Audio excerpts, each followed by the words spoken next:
هغه پاچا چې سلطنت یې پرېښود خو د فقیرانو خدمت یې غوره کړ. یو پاچا چې فقیر شو خو د تاریخ زړونو ته داخل شو.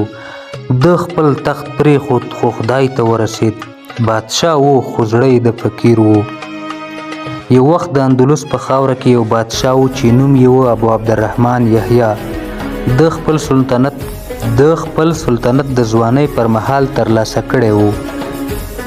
شتمني، پوځ، زیورات او قصرونه ټول د هغه لاس کې وو. خو په یوه ماښام د ښار په یوه غریبه کوڅه کې داسې یو څه پېښ شول چې ده ته یې ژوند بدل کړ.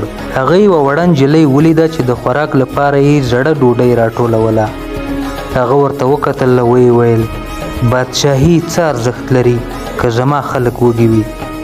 له هماغه ورځې یې دا پرېکړه وکړه سلطنت یې خپل ورور ته وسپاره. خپل ټول زیورات یې خیرات کړل او په خپله د خلکو د خدمت لپاره له ښاره ووت. دی بیا د یوسف فقیر په نوم مشهور شو. خلکو به ورته ویل چې دا هماغه پخوانی بادشاه دی. خو هغه به ویل زه اوس د خدای بنده یم نه د تخت خاوند. عبرت او فای: د انسان اصلي شتمني هغه ده چې له ځان پرته د نورو لپاره ژوند وکړي.